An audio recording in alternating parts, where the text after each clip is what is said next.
ขึ้นมาหน่อยอินาราเรนะตังพุทธังอภิปูชยามะอิมินาสัทธาเรนะตังธัมมังอภิปูชยามะอิมินาสัทธาเรนะตังสังฆังอภิปูชยามะอะระหังสัมมาสัมพุทโธภะคะวาพุทธังภะคะวันตังอภิวาเทมิสวากขาโตภะคะวะตาธัมโมธัมมังนะมัสสามิ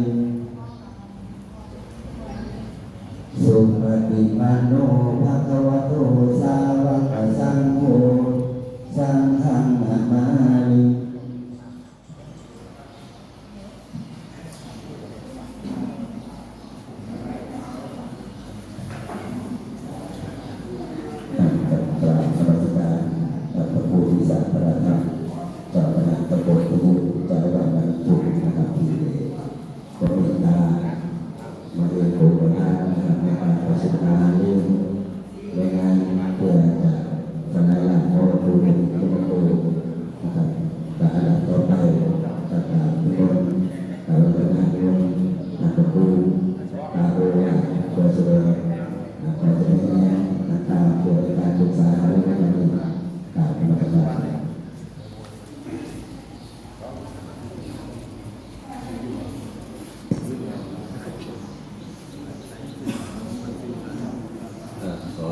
เจริญพรท่านผู้ใหญ่บ้านผู้นำชุมชนญาติโยมสาธุชนทั้งหลายของชาวบ้านอายุเท่าทุกวงตัวนี้ก็ถือว่าเป็นมือที่ทางวัดพะยุเพิ่นได้มีการเชิญชวนเรียกประชุมพี่น้องเข้าชาวพะยุทั้งสามเพิ่นได้ไปหาอาตมาที่วันเพิ่นมีเรื่องเรียกว่าในการที่มีแนวคิดอยากจะมีการประชุมเติมสรีระของหลวงพ่อเนื่องจากว่าหลวงพ่อพระผู้เข้าเพิ่นได้มรณภาพมาหลายปีอาตมาบ่แน่ใจปี64หรือ65อยู่ระหว่างปี65เนาะปี2565ซึ่งนับเวลากับปีนี้ก็เป็นปีเข้า4ปีที่5แล้วล่ะก็ยังว่าท่านจบแล้วกับเขายากกับปีที่5แล้วดังนั้นเพิ่นก็เห็นว่าเป็นเวลาที่มีความเหมาะสมทางภริยาเพิ่นที่ไปหาน่าจะมีการเรียกว่ามีการประชุมเพิ่มหรือการสลายร่างสรีระของหลวงพ่อเฮาก็ได้ว่าให้เรียบร้อยดังนั้นก็อาตมาจึงให้ความเห็นความชี้แนะว่าการประชุมเพิ่มหรือการเขาเรียกว่าสลายร่างสรีระของหลวงพ่อภาษาบ้านเฮาเอิ้นว่าเผานั่นล่ะการสีเผานี่บ่แม่นเรื่องง่ายแต่เรื่องทำได้คือว่าการขับเคลื่อนในงานให้มันเป็นไปด้วยความเรียบร้อยด้วยความสามัคคีเห็นพ้องต้องกันทุกฝ่ายบ่แม่นว่าอยากเลือกอยากเขากับอยากสิเผามันก็เป็นไปได้ยากพอหลวงพ่อเป็นพระในพระพุทธศาสนาเป็นบุคคลสาธารณะดังนั้นวัดต้องพร้อมญาติโยมทุกส่วนต้องพร้อมญาติก็ต้องพร้อมญาติกันได้เพิ่นก็พร้อมอยู่แล้วล่ะแต่ว่าใส่เพิ่นเฮ็ดแต่เพิ่นมันก็บ่คือ มันก็ต้องอาศัยทุกองค์ภาพยนตร์ในการทำงานดีให้มันเกิดขึ้นโดยความพร้อมเพรียงหน้ากันจึงก็เลยแนะนำให้เพิ่นลองมาปรึกษาหารือกับคนในหมู่บ้านในชุมชนเฮาเบิ่งเพิ่นสิมีความคิดเห็นจังใดในเรื่องก็ได้ว่าในเรื่องนี้จึงเป็นที่มาของวันนี้เพิ่นเรียกประชุมก็ได้ว่าเชิญชวนบอกกล่าวญาติโยมมาประชุมที่วัดพยุงเพื่อปรึกษาหารือในเรื่องนี้เป็นหลักโดยเฉพาะในเรื่องของแนวทางในการที่เผาศพของหลวงพ่อทั้งเฮานี่ล่ะให้มันเป็นไปด้วยความเรียบร้อย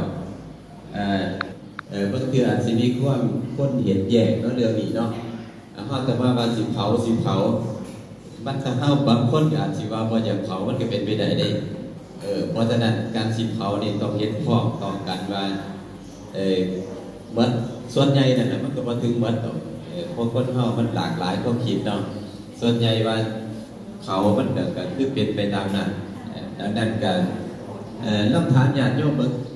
ญาติโยมเวลาเห็นควรสิเผาศพของหลวงพ่อครับผมเอาในหลักการมันก่อนในเบื้องต้นเนาะเพื่อให้มันเป็นไปทีละอย่างเห็นควรว่าสิมีการเผาบ่ส่วนเผามือใดเวลาใดปีใดนั่นเป็นอีกเรื่องหนึ่งแต่ถ้าเอาหลักมันก่อนว่าควรหรือบ่ควรก่อนเป็นเบื้องต้นเพราะว่าเรื่องมันสิได้ต่อไปข้างหน้าอีกถามก็ออกไม่ออกนั่งอยู่ดีเนาะไปเห็นว่าควรสิมีการมีแนวทาง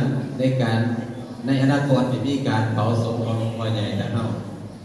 ยกมือเบิ่งแสดงความคิดเห็นขาดได้เด้อ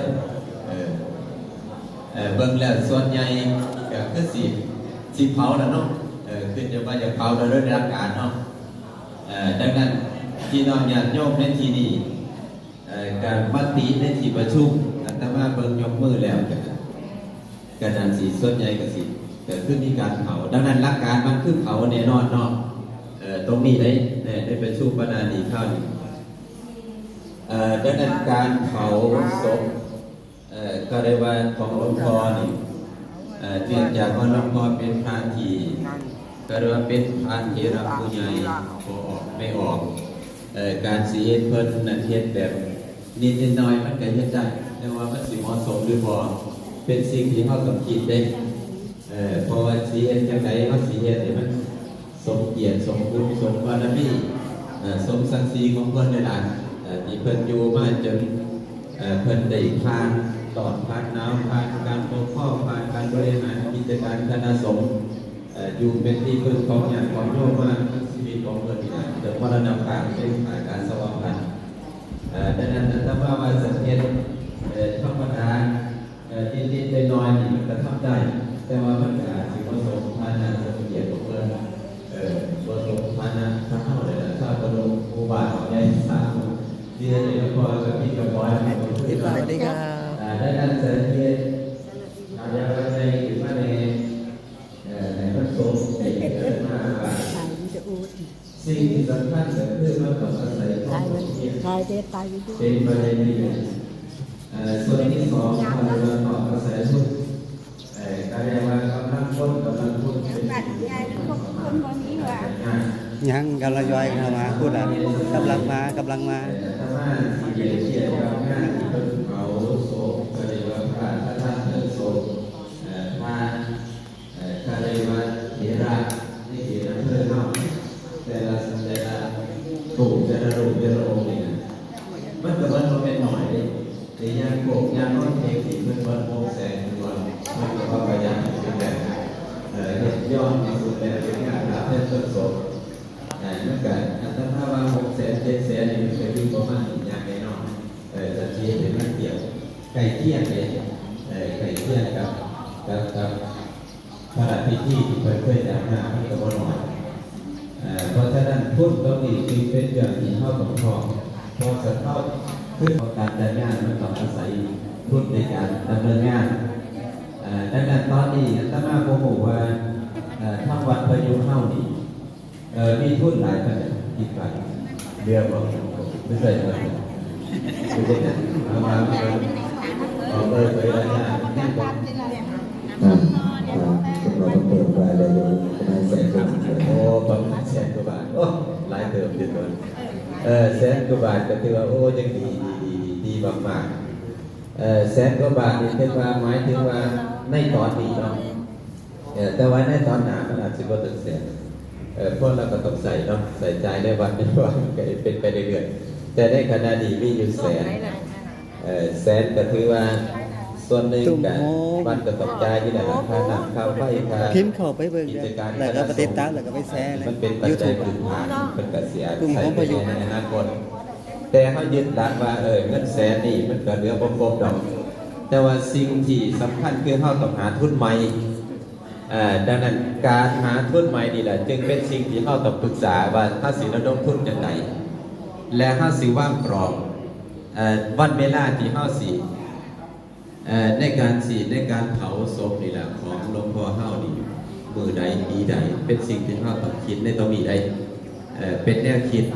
พอสันเฮาบ่คุยบ่ปรึกษาหารือบ่มีหลักการนี่เฮาก็อยู่ไปเรื่อยๆสิอย่างน้อยประสบมื้อนี้จะฮู้ว่าหลวงพ่อก็คือต้องมีการเผานะอย่างน้อยดีทีนึงก็ต้องมีการเผาในอนาคตพอเมื่อมีการเผาเฮาสิเผาช่วงใดเวลาใดเป็นนี่ตัวนี้เป็นสิ่งที่สำคัญเพราะว่าการใส่ใจนี่3-6-7 แสนมันใส่ใจอย่างโยมหลายได้อาตมาก็อยู่คุ้นเคยกับการจัดงานใจเท่าก็ต้องเผาในก็ต้องคาเม่นคาถวายพระมันก็มีหลายส่วนเนาะเม่นก็หลายหมื่นได้สิเผาหลวงพ่อบันไดเม่นนั่นมันก็สิคือบอกสันเฮาบ่มีเม่นพิเศษก็เอิ้นว่าเม่นร้อยเนาะมีเม่นร้อยมีก็เรียกว่าผ้าไตรทยธรรมทยทานค่าถวายพระสวดคารวะพระสวดพระพุทธมนต์พระสวดบัติกาพระอภิธรรมในแต่ละคืนเฮาบ่ได้จัดงานคืนเดียวได้มันหลายคืนได้ก่อนสิมาเผาดวงหน้าโมเมนต์ว่าสิจัดเอามือหนึ่งคืนหนึ่งได้บางเทื่อก็3คืน5คืนก็แล้วแต่ก่อนสิไปถึงมือเผาสิเฮาก็บ่เพ็ดไปเรื่อยๆนะเพื่อเป็นการเปิดโอกาสให้ญาติโยมได้มาทำบุญให้ได้มากที่สุดเท่าสิมากได้สำหรับผู้ที่มีความเคารพนับถือในหลวงพ่อ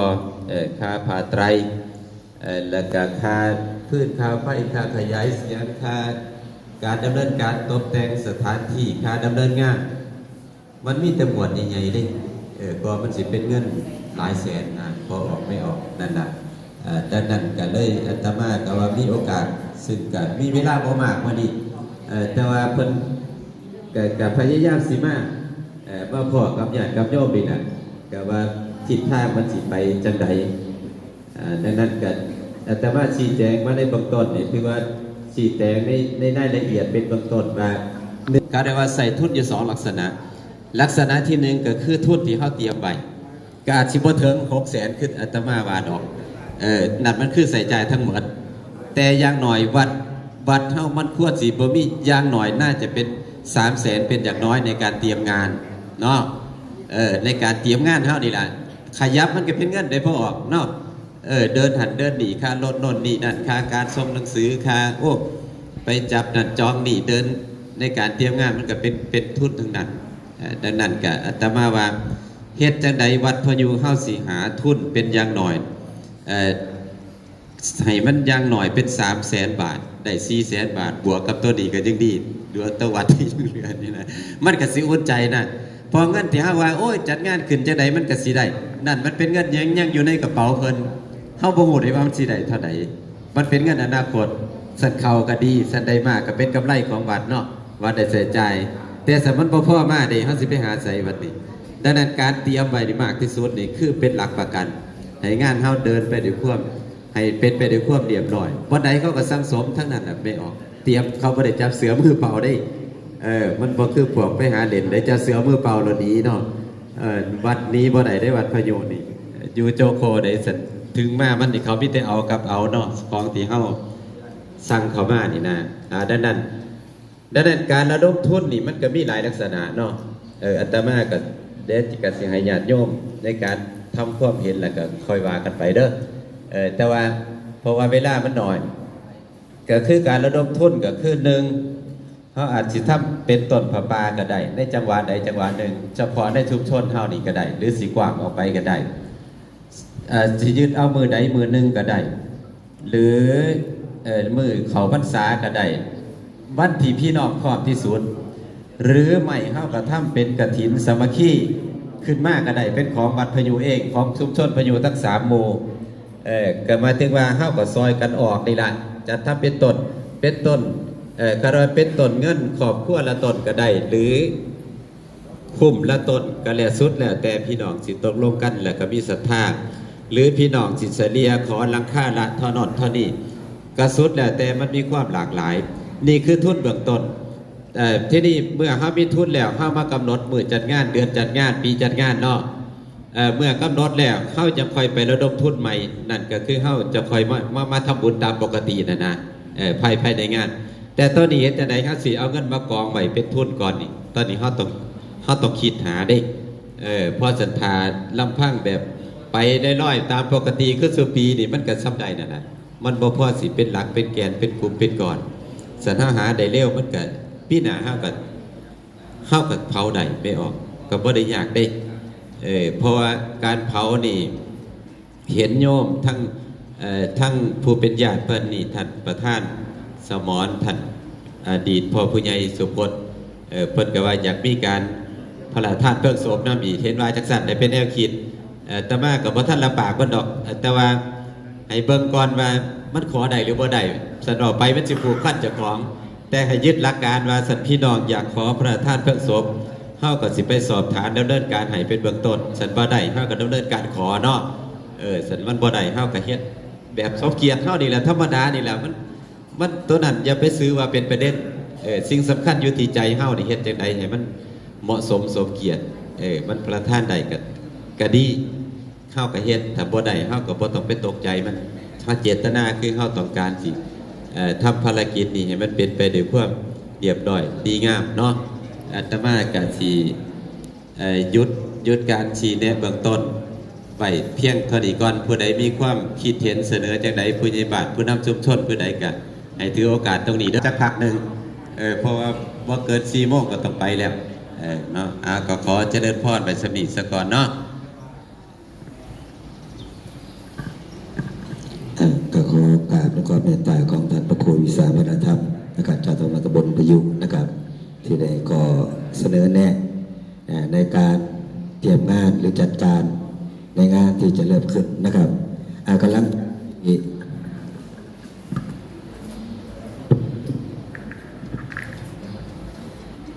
ังจากที่หลวงปู่ทวินเขมโกนะครับท่านได้มรณภาพตั้งแต่วันที่19นะครับมิถุนายนพศ2565นะครับตามที่ผมได้จดบันทึกไว้กับเวลา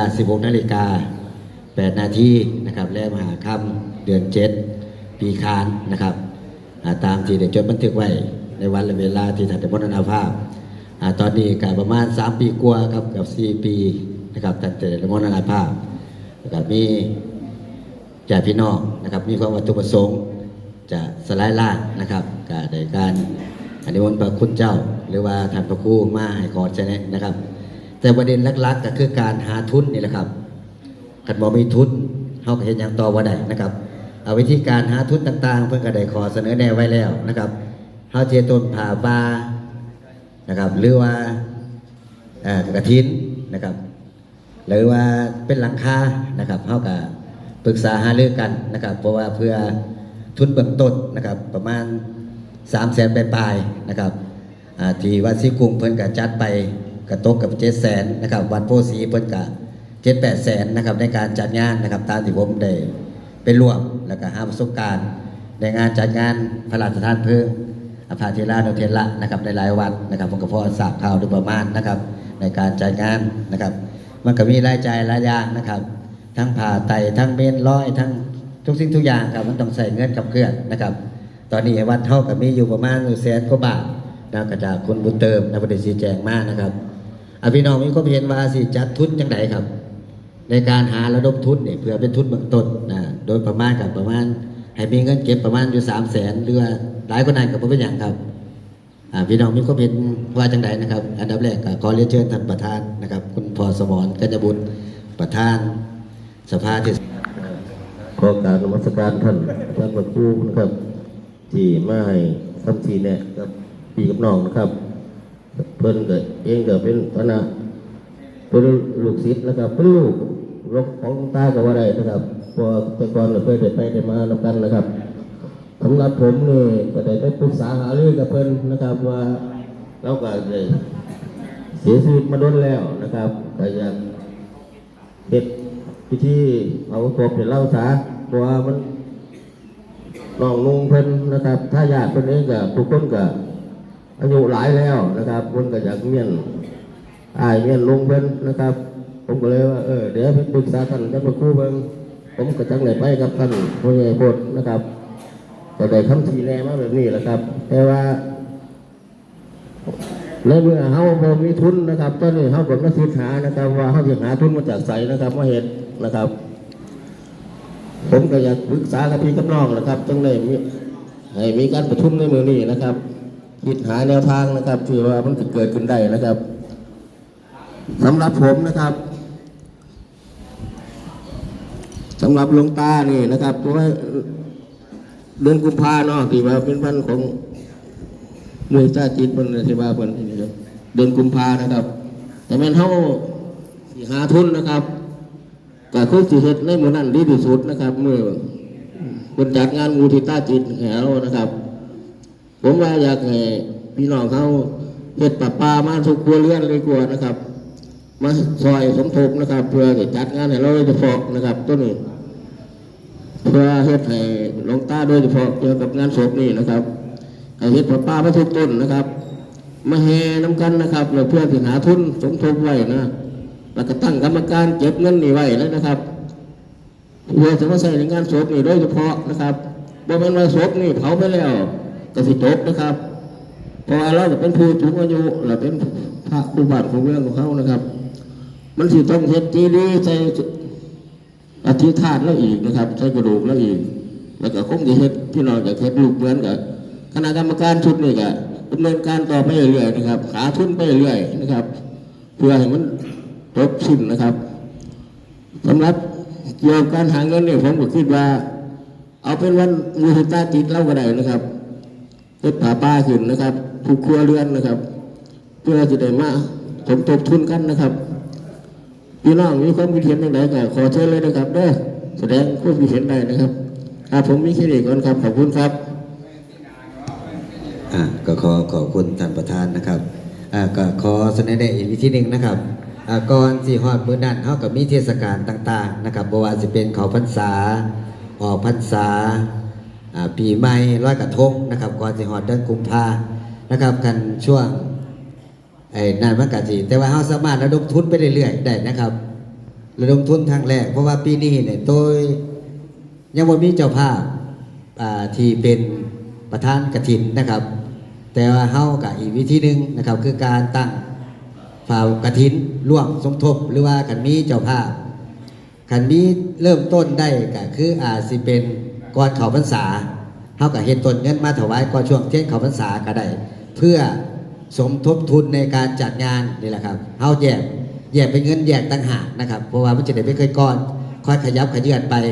แล้วก็จะเป็นช่วงออกพรรษากับอีกช่วงหนึ่งนะครับเฮาก็มีการประชาสัมพันธ์จัดได้หน่อยได้หลายก็สร้างแต่ว่าเฮาก็ลอยเริ่มต้นไปนะครับแล้วก็มีช่วงเทศกาลบุญกฐินบุญกฐินคาดว่าก็ทุกๆครั้งก็ได้เป็นเงินก่อนจำนวนตัวหนึ่งนะครับก็โดยประมาณก็ตัวคันได้ประมาณ300,000เป็นทุนเบื้องต้นนะครับในการอันดับแรกกับเป็นมาจำนี่แหละครับมาจำคือเป็น100นะครับที่เห็นก็ต้องมีเงินมาจำเพื่อนจะมาติดตั้งให้นะครับก็คือมีเงินขับเคลื่อนนะครับในการเตรียมสิ่งของต่างๆกับวิธีต่างๆก็คือการหาเงินกันมันจะเป็นช่วงงานบุญมุทิตาจิตมันก็ยาวไปเนาะมันก็เป็นปีหน้าถูกนะครับโดยกุมภาพันธ์วันที่18นะปีหน้ากับปี70นะครับแต่ว่าเขาเริ่มตั้งแต่เข้าพรรษากับพ่อใดพ่อตาประธานเฮ็ดต้นน้อยๆก็ได้แต่ว่าสมทบให้เป็นระบุเลยว่าเป็นทุนสะสมนะครับในการจัดงานหลวงปู่นี่แหละนะครับเขาก็ค่อยเริ่มต้นไปได้เท่าไหร่หรือว่าจังไดก็มีคณะกรรมการขึ้นมาจำนวนหนึ่งนะครับเพื่อเก็บสะสมเงินนี่นะครับมันต้องเริ่มก้อนแรกไปจนสิฮอดบุญกฐินอาจจะได้หลายบ่เป็นหยังครับหลายก็ดีเขาจะได้นำปัจจัยต่างๆไปสร้างอนุสรณ์หรือว่าชื่อท่านประธานว่านะครับเจดีย์แต่นั้นที่นี่นะครับ เพราะว่าขณะนั้นมันก็ติดจำนวนอีกขั้นตอนหนึงนะครับ ตอนนี้คือการระดมทุนเพื่อเบื้องต้นนะครับ หรือท่านพี่น้องมีความคิดเห็นอีกต่างๆ หรือว่าเสียวิธีใดก็เสนอได้ครับก็เลยขอเรียนเชิญคุณท่านพิชัยพุทธศรีนะครับรองนายกเทศมนตรีจังหวัดประยุกต์มีความคิดเห็นอย่างไรครับ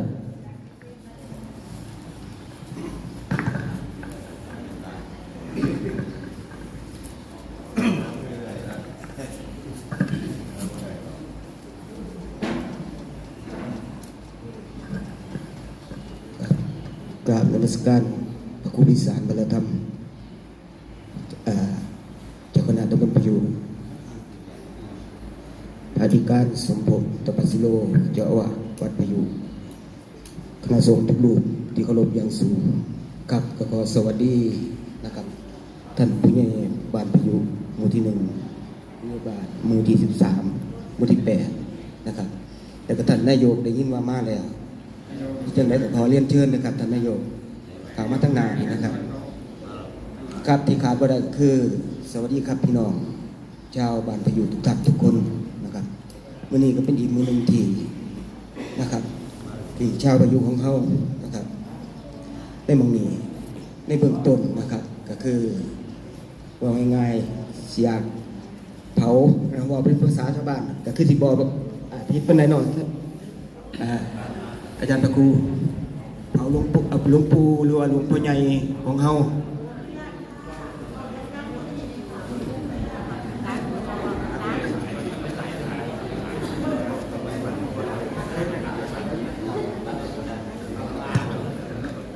กับผมเป็นยังผมกับว่าสำนีเนาะนี่ดังขึ้นบ่ครับท่านสทพอได้ยินเนาะครับพอได้ยินกับในเบื้องต้นนะครับผมกับในนามของลูกหลานนะครับในนามของลูกหลานรวมถึงท่านผู้ใหญ่ท่านประธานสภาหลายๆท่านนะครับลูกหลานที่เบื้องต้นก็เป็นจุดคิดจุดหลักว่าเฮาก็เอาไว้เอาสรีระร่างของหลวงพ่อใหญ่ของเฮาไว้มา3 ปีแล้วเพราะเป็นสมควรเพราะว่ามาตีตอนแรกแต่ว่าเอาไว้ให้ได้เบิ่งแน่เพราะว่าเป็นพระครูบาครูเมืองเอาไว้ก็พอสมควรบัดนี้ก็คุยกันกับพี่น้องก็เห็นเฉพาะในพี่น้องนะครับก็เห็นพอตรงกันว่าให้มีการเผาแล้วซะมันก็ต้องเป็นไปอย่างสั่นนะครับก็ได้ปรึกษาทางคณะสงฆ์วันนี้มันก็ประกอบไปด้วยหลายอย่างนะครับอันดับแรกการเวลาสิกำหนดนะครับผมว่าจังได๋ภายในปีนี้คือสิบ่ได้ปีนี้คือสิบ่ได้ก็สิ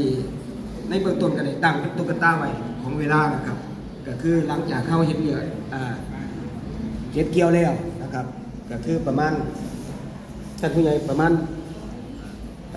กุมภานะครับกุมภาถ้ากับ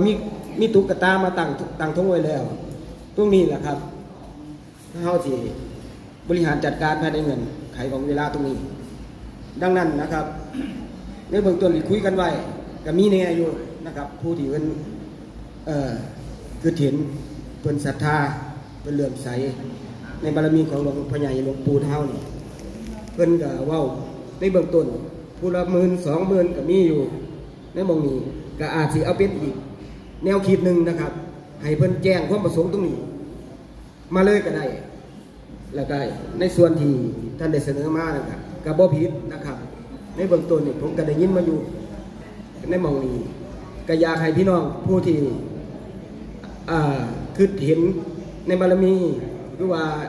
ได้อาศัยบารมีของหลวงปู่นี่แจ้งความประสงค์เลยก็ได้นะครับผู้ใดสิออกนะครับอย่างเช่นผมนี่ผมบ่มีนะครับเดี๋ยวผมก็รับปากเลยผมก็สิออกไปเลยนะครับแจ้งความประสงค์ไว้ 20,000 ครับผมมี 20,000แต่ผมบ่ทันมีนะครับก่อนสิฮอดมือก็สิพยายามหานะครับร่วมกับครอบครัวบ่ว่าสิเป็นแม่เฒ่าคือพ่อใหญ่คือน้องสาวเพิ่นนะครับในตรงนี้ในเบื้องต้นนี้ นะครับเอาตั้งทงไว้แล้วได้ส่วนนี้กับบ่แม่นว่าทีมส่วนอื่นเป็นผาป่าเป็นหยังครับมาเสริมที่สำคัญที่สุดก็คือ300,000ไปหา400,000ในหม่องนี้วัดก็มีแล้วแสนหนึ่งเนาะแสนกว่าเฮาเสริมมาอีกนะครับผมคิดว่าในหม่องนี้นะครับพี่น้องทุกท่านทุกคนเนี่ยผมว่าคือถอดเราอย่าเคสกับเราเพื่อเป็นสิริมงคลมึงก็เสนอตัวได้ครับออกได้นะครับผมก็ได้ยินมา2-3 คนอยู่นี่ผมก็พอท่านได้ว่าผมก็ว่ามื้อนี้การแม่นผม เป็นจังไดก็ในเครือญาติของผมในครอบครัวของผมนะครับก็สิรับช่วงนะครับรับผิดชอบด้วยกันนะครับในหม่องนี้อ้าวนั่นมาอีกแล้วมีผู้ใดก่อยื่นขึ้นมึงครับพี่น้องบ่ท่านเห็นในเบื้องต้นแม่ยายรักเนี่ยน้องสาวหลาหลวงพ่อใหญ่ของเขานะครับนั่นแหละผู้งามๆอยู่ทั้งหลังนั่นนะครับ20,000บอกไม่ใหญ่20,000หรือ200,000นะครับเหลือไปเห็นอีกคือสิเป็นคุณนายท่านประธานประกาศมาอย่างไรในเบื้องต้นนี่ก็คือในส่วนสีเห็ดเป็นผ้าป่าอีกส่วนหนึ่งก็ได้ตัวนี้แจ้งให้มันได้งูในเบื้องต้นอันประกาศเรามาที่หลังก็บ่งูอันนี้ให้ลูกประธานสมรเราว่าเลยดีกว่าเชิญครับหางานอยู่ตัวเงินเราได้หางานก็ไม่ยากเลยนี่ผมพ่อกับแม่บ้านเพิ่นรับปากกันแล้วผมไม่ได้รับดอกแต่เพิ่นรับเองนะครับเพิ่นว่าสิซอย20,000นะครับตัวนี้แน่นอนครับผมก็ได้คุยกันทั้งพ่อเฒ่าผมนะครับเพิ่นก็คุยที่บ่ต่ำกว่า30,000ล่ะผมว่าเอาเองตัวนี้แต่ก็ให้ต่ำกว่า30,000นะครับตัวนี้เพิ่นเป็นทายาทนะครับก็อยากให้งานมันลุล่วงไปด้วยดีนะครับโดยตัวนี้ก็สิหาพี่น้องเองอยู่ครับแจ้งได้แล้วพี่น้องผู้ใดอยากเฮ็ดอีกเอาพี่น้องใกล้ๆก็ได้รับแรกนะครับเพื่อหลวงปู่ใหญ่นะเอาแต่พวกที่พอความสามารถหรอกครับผมก็หาให้ท่านกับท่านรองนายกว่าแหละครับไม่ว่าจะเก่งในเล่านะครับครับใครมีอย่างที่ว่าอีกตอนนะครับขึ้นนะครับเด้อท่านไม่พดว่าครับมาพี่น้อง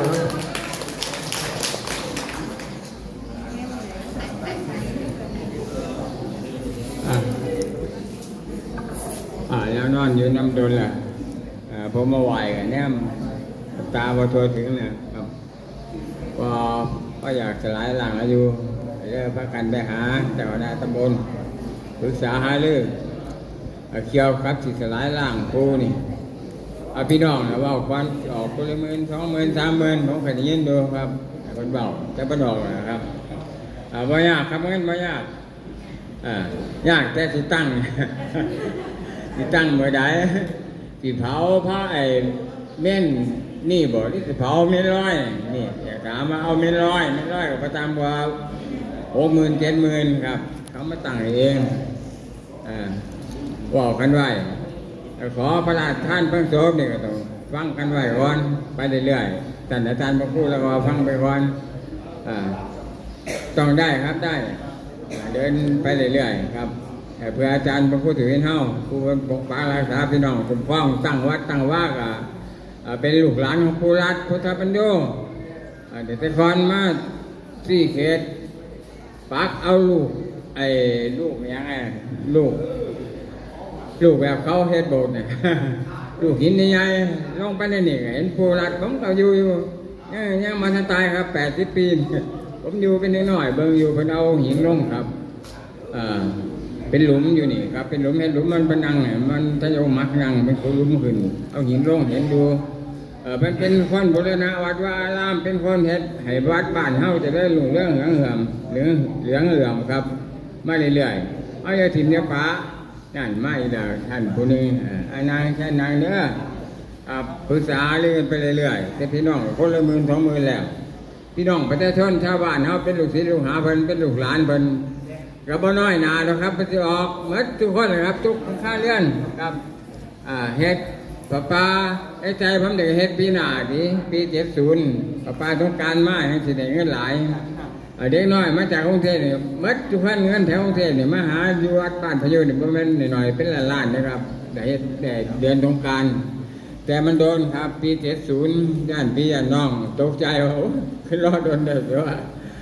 ใจเย็นๆนะครับเด้อเฮ็ดบ่แม่นเฮ็ดง่ายปรึกษาหารือกันความมานี่ปรึกษาเลยเทื่อแรกเทื่อต่อไปก็เทื่อ2เทื่อ3ปรึกษาไปเรื่อยๆจนพี่น้องสำคัญออกพุ่นละ50,000 60,000พุ่นล่ะครับครับผมบอกท่านนี้ครับเท่านี้ครับผมครับ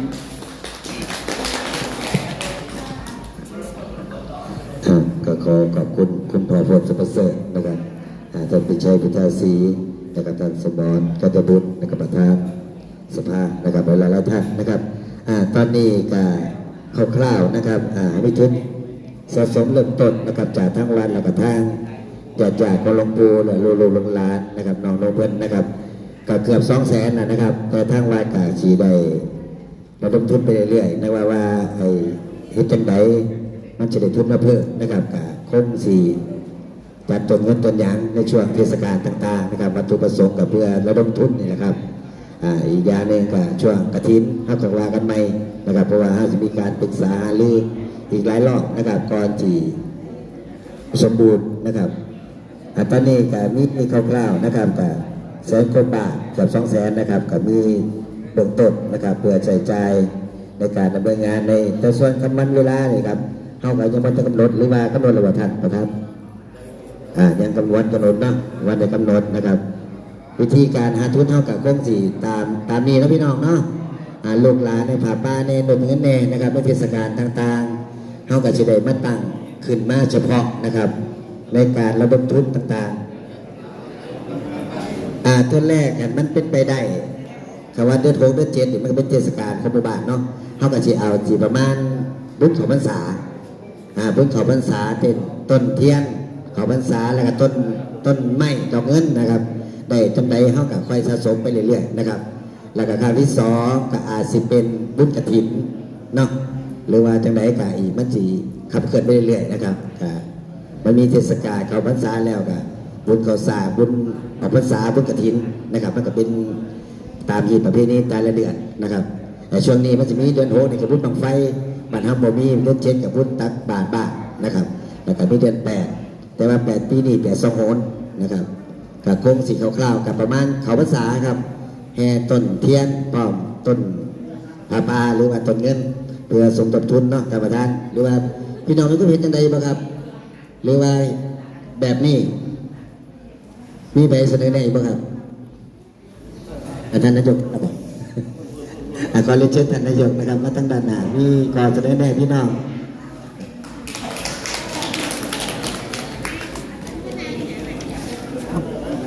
มาท่านในนะครับมามีก่อนเสนอแนะครับมาครับระดมความคิดเห็นนะครับบอได้ปิดกั้นนะครับเด้อเพื่อได้มีความเห็นที่เพื่อความเจริญรุ่งเรืองนะครับขอเรียนเชิญครับครับต่อกับพระผู้ท่านทุกท่านทุกองค์นะครับแล้วก็ท่านผู้นำหมู่บ้านนะครับผมชมโชคกันนะท่านนะครับก็บ่ได้ บ่ได้เข้ามาหายประมาณ2 ปีแล้วนะครับก็พอดีเห็นในเฟซบุ๊กนะครับว่าจะมีเรื่องการสลายสังขารของหลวงปู่นะครับก็เลยก็อยากเข้ามามีส่วนร่วมนะครับก็ที่ได้ฟังจากท่านพระผู้นะครับแล้วก็ทั้งคุณลุงนะครับที่ได้เสนอมาก็การที่ผมได้ฟังมามันก็มีเรื่องปัจจัยก็เรื่องเงินนะครับเนาะเรื่องเงินนะครับปัจจัยหลักก็เรื่องเงินนะครับแต่ว่าผมก็บ่ได้ว่ามันจะหายากนะครับเงิน 3-4 แสนจริงๆอาจจะพับยอดได้ก่อนปีใหม่ก็ได้นะครับ แต่ว่าสิ่งที่อยากเสนอเนี่ยนะครับก็คืออยากให้แต่ละหมู่นะครับเขามีส่งตัวแทนเข้ามานะครับเป็นเฉพาะกิจของหลวงปู่ก็ได้นะครับเพื่อให้มันเกิดในก็เสนอแนวของไอ้ท่านพระพระเดชให้ไปก็คือความสามัคคีนะครับเนาะความสามัคคีแต่ว่าเท่ามันก็ถิเป็นคือเก่าๆนี่ครับแบบเป็นกลุ่มอะอย่างเช่นหมู่8นะครับก็จะมีกรรมการขึ้นมาอีกบ่จะ4 คนเนี่ยเสียครับ หมู่1 4 คนหมู่13 4 คนเพื่อนไปขับเคลื่อนแล้วก็มีการประชุมนะครับเขาจะได้ไปกระจายข่าวนะครับ อันนี้เรื่องที่1นะครับที่ผมเสนออันที่2ก็คือมันต้องมีโซเชียลนะครับคนจะมาควบคุมโซเชียลในบัตรก็คือเอาเป็นวาระของหลวงปู่นะครับเพื่อให้ทุกคนได้รู้ข่าวสารว่าตอนนี้ประชุมเป็นยังไงบ้างนะครับแล้วก็วิธีการหาเงินมันก็จะมากของมันเองนะครับเช่นคอร์สที่มันฟิกไว้นะครับที่ท่านพาเบิ้ลในบอกเนาะเรื่องคอร์สที่มันฟิกเช่นเมียนลอยราคาเท่าไหร่สมมติว่า100,000เป็นบ่ขอบพวกนี้อาจจะออก 20,000 30,000 40,000นะครับก็เหมือนที่ทำโบสถ์ประตูหน้าต่างประตู100,000 กว่าก็จะมีคนออกนะครับหน้าต่างบานละ270,000เนี่ย27,000เนาะตั้ง10 กว่าบาทยังมีคนออกนะครับเพราะฉะนั้นคือก็เดี๋ยวอันนี้เป็นเริ่มกำลังเริ่มคิกออฟนะครับเนาะนั่นก็คือเริ่มกำลังเริ่มประชุมนะครับแต่ผมเป็นอย่างแต่ว่าผมเสนอไว้เพื่อให้จริงๆเงินล้านนึงก็หาได้ครับพายุเนี่ยหาได้ครับผมเคยหามาได้แล้วประมาณ1.4 ล้าน 5ก็หาแค่ไม่กี่เดือนก็ได้นะครับแต่ว่าเงินที่เขาได้มามันต้องเกิดความโปร่งใสแล้วก็เกิดความชัดเจนในที่ให้น้องเขาก็จะออกเขาเองนะครับแค่ผมลงในโซเชียลปุ๊บเงินก็โอนเข้าบัญชีวัดรัวๆเลยนะครับเพราะฉะนั้นผมมีปัญหาครับเรื่องเงินแต่ว่าที่ผมอยากได้ก็คืออยากให้แต่ละหมู่บ้านมีให้ผู้นำเขาหรือว่าคนที่แบบอันนี้นะครับให้เสนอมานะครับพอให้เป็นแล้วก็กำหนดเวลาในการประชุมเดือนหนึ่งประมาณ2 ครั้งก็ได้หรือ3 ครั้งก็ได้นะครับเพื่อให้ทุกคนได้รู้แล้วก็ถ่ายทอดสดลงตลอดว่าตอนนี้เป็นยังไงบ้างโปรแกรมเป็นยังไงบ้างนะครับแล้วก็ความคืบหน้าเป็นยังไงบ้างนะครับก็คิดว่าพายุเราน่าจะทำได้ดีด้วยนะครับโอเคครับขอบคุณครับ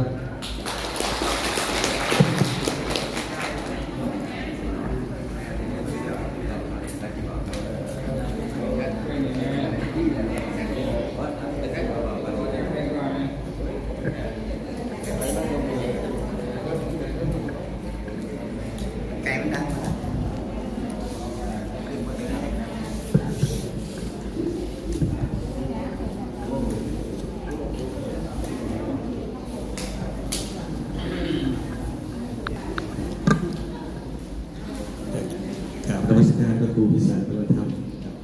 ถึงเวลาจะตู่น้องแช่สิ่งพระราชาที่เราเช่าดูอาจจะเทียบถือว่าเป็นวิถีดีนะครับที่เราเข้าได้ตู่เราห้องเพื่อที่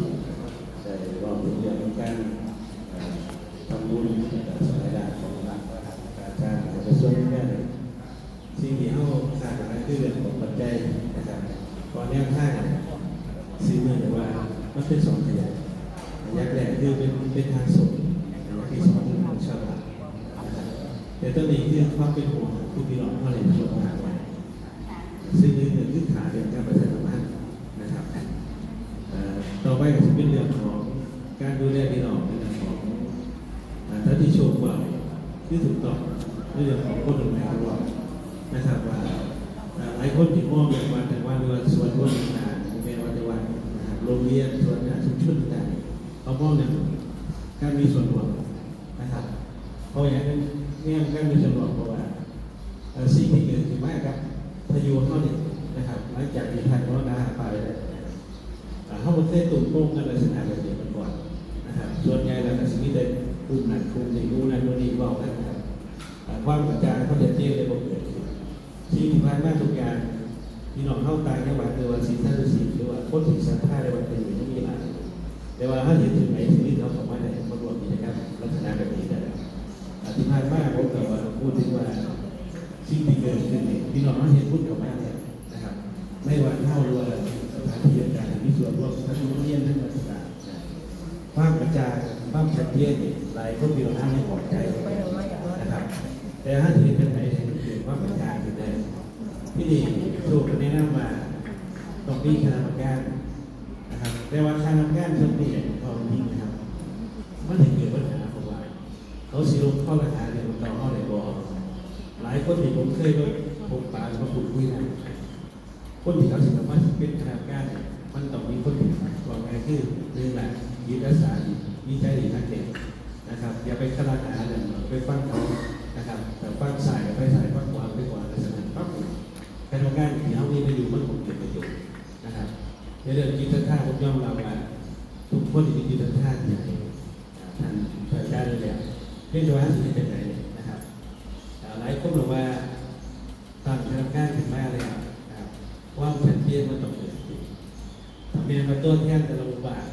นะครับหรือว่าแต่ละกลุ่มหรือว่าทุกชนนะครับเกิดความชัดเจนมีความแบ่งบรรใจกันแล้วนะครับ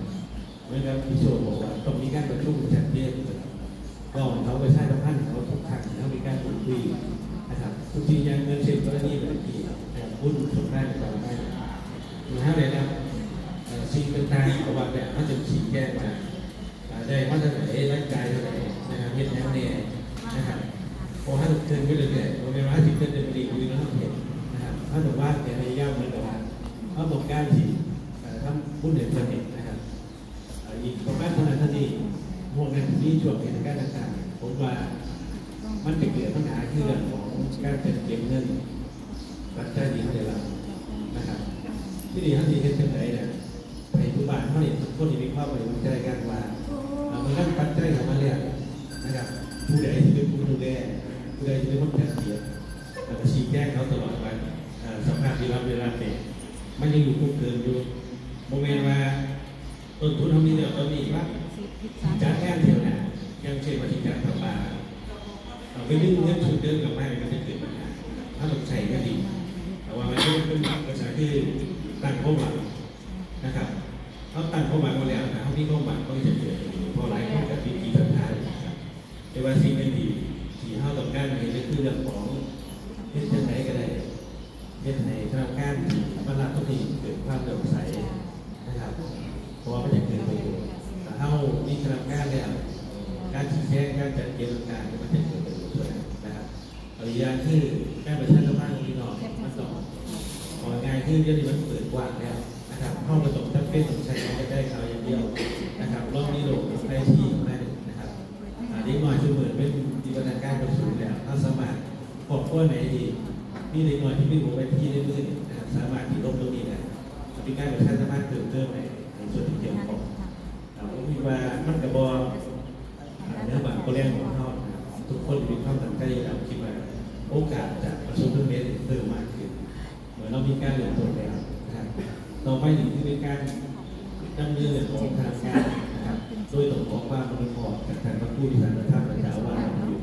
และคณะสงฆ์ต่างๆโดยเฉพาะอีกคนนึงคือผู้นำหมู่บ้านท่านนะครับที่เป็นคนที่มีลักษณะที่ให้บาตรให้ความรับผิดต้องมานั่งคุยกันก่อนนะครับเราไปกันอยากไปที่ระยะไปไม่ใช่เกิดประโยชน์เพราะว่าจะเข้าเห็นลักษณะที่พบเกิดความโปร่งใสบ้างผมมาแง่ตัวไปกับผมเกิดขึ้นนะครับมันจะเกิดปัญหาอะไรสิ่งตลอดถ้าตกแก่ในที่มีทางบริษัททั้งหมดเป็นจุดบอดไอ้เอาไงที่การที่มีส่วนรวมเป็นราคาที่น้องที่คิดนะครับว่าคิดจะไม่บริจาคแล้วที่ไหนจะต้องมีแล้วมันถึงเป็นคนดีกว่านะครับมันก็เลยเป็นดีมากว่าแต่ละคนอยากออกซอยนะครับเหมือนกับหลายคนกับต่อมองว่าอย่างเช่นทุกตู้ตัวท่านเข่าทุกโผล่เลยนะครับหรือว่าหน้าตาหรือว่าร่างหรือว่าสารต่างๆให้ดูสีของบัตรเวลาเราสามารถเรื่องการแต่งตัวว่าที่มีความศรัทธานะครับก็จะได้เกิดเพราะว่าคนไทยมีดีใช่เป็นลักษณะเรื่องของอยู่ท่านในวัฒนธรรมเนี่ยเป็นสมัยเนี่ยเป็นไหนเป็นคนเราได้ให้เป็นไหนที่คิดหรือไม่ได้นะครับเพราะว่าก็จะเป็นประโยชน์สำหรับการพัฒนาต่อไปข้างหน้าอย่างที่เรื่องของต้นที่มาสืบต่อต้นนี้สืบสานต่อนะครับก็คือคนรุ่นใหม่โมเมนต์คือคนรุ่นอายุได้หลายคนเพราะว่าคนอายุหลายคือเป็นคนที่เป็นหลักเนี่ยของความคิดนะครับคนรุ่นใหม่เป็นการต้นการแสดงออกการตัดสินใจตรงนี้ก็จะเกิดประโยชน์สำหรับพวกเรานะครับมันก็เป็นสิ่งที่คิดว่าต่อไปนี้นะครับต้องอาศัยพี่น้องเข้ามีจิตศรัทธาเขาก็หลงมีทางการช่วยนะครับเรียกแต่ว่าขอความเมตตาจากทางพระผู้สารธรรมจะว่าบอกการทำน้ำของทีมเท่าของทีมเท่านี้ซอยหานะครับซอยหาว่าเป็นผิดมันหวังกิจกรรมอะไรก็แต่ที่นี่ให้เป็นลักษณะคือมีความคิดของตัวของตัวเองนะของการนะครับนอกจากเป็นอีกอย่างเวลาเห็นคืออาศัยว่าเป็นชี้แจงนะครับเรื่องบ่หาย เย็บแข็งแบบโปร่งใสไม่บาดท่าอะไรนะครับผมกับเขาทำเยี่ยมที่ดีของคุณครับ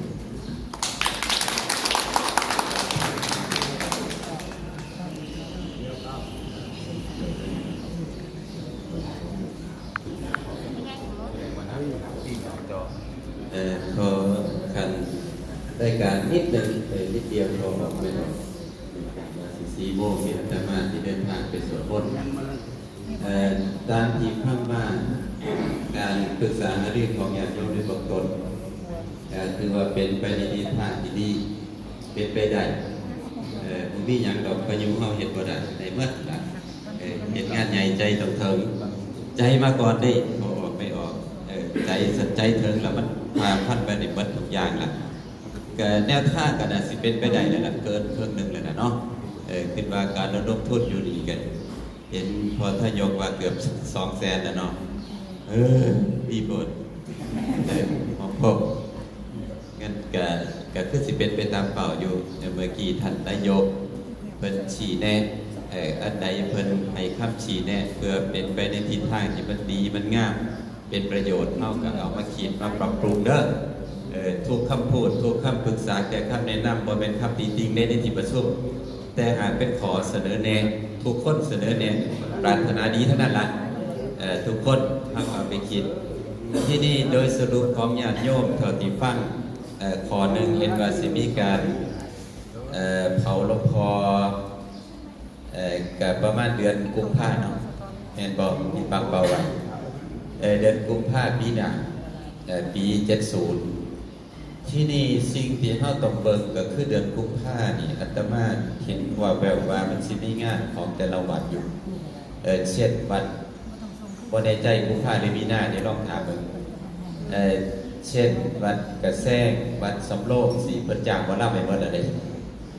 เพิ่นจัดงานฉลองกุฏิฉลองสมประตูเพิ่นคืออย่าให้มันทับกันเฮาพยายามหลีกเฮาหลีกเพิ่นนั่นล่ะเพิ่นหลีกเฮาบ่ได้ดอกเพิ่นกำหนดงานไปเพิ่นบ้านหลากฐานไปหมดแล้วถ้ามันอยู่ในเดือนกุมภาพันธ์ได้อาตมายังแววๆอยู่กับประมาณนั้นน่ะประมาณเดือนกุมภาพันธ์สำโรงมีฉลองกุฏิเพิ่นแอนบ่อยหรือผู้ใดกับวันจะแซงนี่คุมอีกว่าเป็นเช่นสัญญาไปเรียบร้อยเข้าดีกว่าเนี่ยเพราะงานนี้มันเป็นงานเฉพาะของวัดพยุงของญาติโยมเด็กแต่ถ้าเข้าหูวันเวลางานนี้มันก็สินำเขาคณะสงฆ์ปรึกษาหารือเขามามีส่วนร่วมในการซอยเหลือเกื้อกูลดำเนินงานการดำเนินงานมันก็สิค่อยๆใหญ่ขึ้นพอเต็มหูวันเวลาวันที่เดือนเห็นตอนนั้นงานมันสิชัดเจนที่สุดไปออกมันกับสิการทำงานมันกับสิกระจายไปพอเขาบ่ฮู้มือเขาเห็นอย่างบ่ได้มันกับสิกระจายไปทั้งหมู่บ้านหน่วยงานต่างๆของราชการทุกอย่างมันสิไปทั้งหมดเลยนะการขับเคลื่อนอื่นๆมันกับสิเป็นไปโดยที่เขาฮู้มือกำหนดงานก่อนสันบ่มีกำหนดงานเขาเห็นอย่างบ่ได้ต้องฮู้มือพอจะฮู้มือมันทุกอย่างสิขับเคลื่อนไปเนาะบางทีอาจจะคณะสงฆ์อาจจะมาประชุมอีกก่อนสิถึงอีกครั้งหนึ่งอยู่นี่ดังนั้นก็มันจะมีการประชุมหลายครั้งทุกอย่างมันก็สิค่อยๆขยับไปเนาะฝากญาติโยมเบิ่งบัดเวลาอย่าให้มันทับกันเห็นพอผู้ใหญ่โพดว่าสิเอาเมษานอกมือเพิ่นไปหาตอนนี้มาขยับมากุมภาพันธ์ก็ให้เบิ่งกันแน่เพราะว่าสงฆ์มันต้องรวมกันนะต้องลีกดีเพื่อนแน่ห้ากับเดือนกุมภาพันธ์มันก็ถึงว่ามันอาจสิบ่ได้มือที่เฮาตรงที่เฮาตามใจมือเพิ่นมรณะบ่เฮาเฮ็ดซื่อๆวันเกิดบ่มันอาจสิเคลื่อนแน่ก่อนแน่หรือเคลื่อนแน่ก็บ่เป็นหยังดอกแต่คืออยู่ในเดือนน่ะก็เป็นอวัยได้สอบถามกันเด้อทีนี้เฮาต้องกำหนดเวลาให้เร็วเด้พอสัปดาห์กุมภาพันธ์นี่อาตมาว่าสัตว์ที่แห้งมากๆเพราะว่าเขาพรรษานี่มันสิริวไปเลยเนี่ยทุกอย่างต้องชัดเพราะสัตว์เฮามีประมาณนึงแล้วเฮาก็ดีปรึกษาหารือกันเรื่องวันเวลาได้ในภาษาแห่งแต่ดีในภาษาในหัวมือวันนั้นของเดือนกุมภาพันธ์ให้มันชัดเจนพอทั้งคณะสงฆ์สิได้ขับเคลื่อนไปพร้อมๆกันนะวันเวลาแต่มาก็สิได้แดนโน่นนี่นั่นซอยกันทั้งหมดนั่นแหละมันเป็นไปด้วยความเรียบร้อย สมใจแต่เฮาอยากได้นั่นแหละอยากเป็นให้มันซ้ำสมบูรณ์ซ้ำเฮาขึ้นไว้นั่นแหละเนาะท่านทุกด้านนั้นอาตมากับฝากไว้แค่นี้เด้อมีหยังเฮาก็คุยกันไปบัดนี้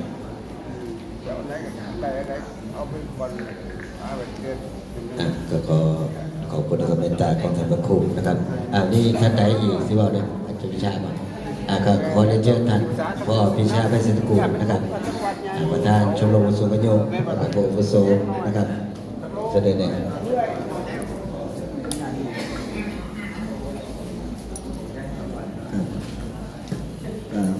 นมัสการหลวงพ่อเจ้าคณะตำบล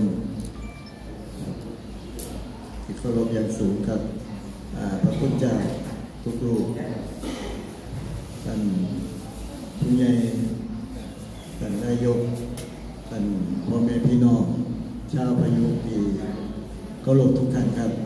มันคือคอยเนี่ยบ่คอยบ่แต่ว่าคอยครับยืนหน้าหลังเป็นจังสีรวงในลมมาเห็นพี่น้องชาวพายุเฮามาประชุมความอกความใจกันมาประชุมนะครับก็ได้หลายเห็นคนต่อไปเลยก็ได้คนกระดูกนั่นจากมันลำยังไงมาฟังก็ได้ตัว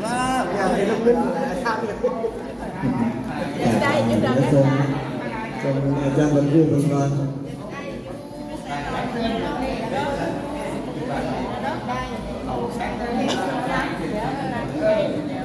ผมขออนุญาตต่อเนาะ